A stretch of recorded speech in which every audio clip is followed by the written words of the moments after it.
Salut à toi et bienvenue dans cette vidéo. T'as dû le remarquer, mais en ce moment il fait chaud, c'est un truc de fou. Donc là, à l'heure où je tourne cette vidéo, on est en période de canicule en été. Et en fait, du coup, je voulais justement en profiter pour te faire cette vidéo qui concerne la canicule. Comment lutter contre la canicule en VTT? Je voulais répondre à cette question dans cette vidéo pour t'aider parce que c'est vrai que quand il fait super chaud l'été, que ce soit la canicule ou pas, de toute façon, c'est hyper dur de rouler. Le corps, il est soumis du coup à la chaleur et c'est beaucoup plus dur de faire du vélo quand il fait chaud que quand il fait une température correcte, tu vois. Du coup, je voulais aussi éclaircir quelques points avec toi pour te conseiller. Je voulais aussi te mettre en garde concernant quelques points parce que rouler quand on est en période de canicule, ça peut être dangereux et c'est pour ça que je veux t'informer de ça dans cette vidéo. Déjà, je veux éclaircir un point avec toi et je veux te dire que c'est possible de rouler, de faire ces sorties en VTT en période de canicule. Cependant, faut prendre des précautions. Et du coup, c'est ce qu'on va voir dans cette vidéo. En fait, je vais aussi te donner ces conseils pour qu'il t'arrive rien de grave à cause de la chaleur quand tu vas faire tes sorties VTT. Alors, le premier conseil que je peux te donner, qui est l'un des conseils les plus importants quand tu veux rouler en période de canicule, c'est d'emporter assez d'eau quand tu fais ta sortie VTT. L'eau, c'est hyper important. C'est un peu comme ton carburant, tu vois, comme le carburant que tu mettrais dans la voiture. Parce que si toi, tu n'as plus d'eau dans ton corps, le corps, il avance plus, tu vois, il a plus d'énergie. C'est pareil. Pour une voiture, si tu n'as plus de carburant, elle avance plus. Amène assez d'eau pendant tes sorties VTT. Il faut savoir que le corps, à peu près, a besoin d'environ 750 millilitres d'eau par heure quand tu roules en VTT.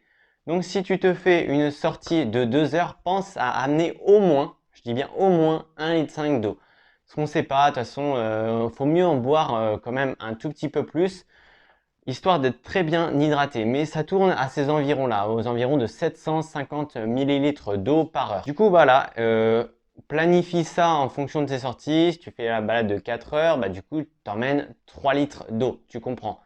Voilà, du coup, c'était pour déjà te donner une notion précise, une valeur précise sur combien il faut que tu emmènes d'eau. Parce que si je te dis d'emmener de l'eau, mais je te dis pas combien, ça sert à rien.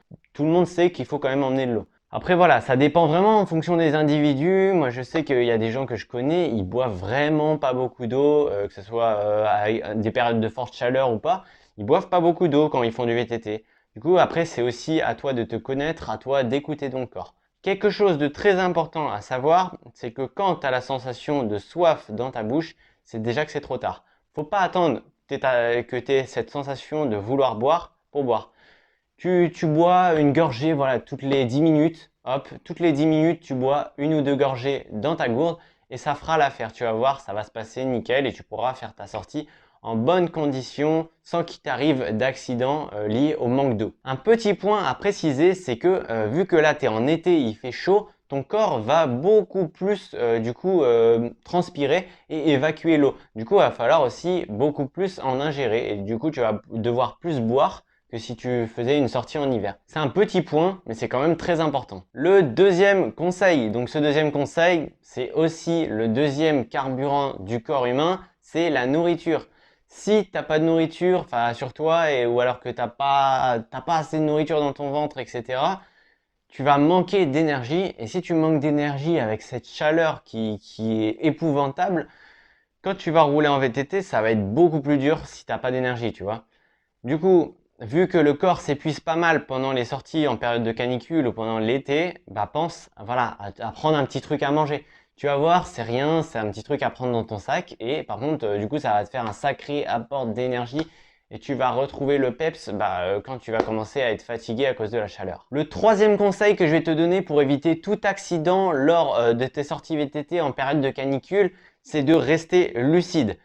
Même si par exemple tu as un entraînement qui est fixé de telle manière, tu dois faire ça pendant tant de temps, tu vois, eh ben tu peux diminuer un peu le rythme. C'est ça qu'il faut. Il faut rester lucide en fait. Même si tes objectifs, c'est des gros objectifs, il faut que tu les maintiennes, etc. Il faut que tu t'améliores pendant l'été. Eh ben, je te dis de ralentir un peu le rythme en période de canicule. Parce que, ok, tu as tes objectifs, mais après, il faut quand même rester lucide. Et il y a quand même des dangers. Faut pas pousser le corps, la machine, tu vois, trop loin.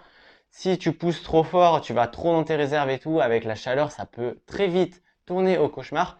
Donc, je te conseille de ralentir un tout petit peu le rythme, juste histoire de conserver les performances que tu as. Pas besoin de t'améliorer encore pendant les périodes de canicule. Tu conserves le niveau que tu as actuellement en faisant des entraînements réguliers à une allure un tout petit peu plus basse que d'habitude et tu vas voir que tout va aller bien et tout va se passer bien. Donc, sinon, si ça te plaît, cette chaîne YouTube, etc., je t'invite à t'abonner. C'est la fin de la vidéo. Bah voilà, tu peux t'abonner hein, pour rater plus aucun conseil, juste en dessous ou alors juste là. Et je te dis à plus dans une prochaine vidéo. Allez, ciao!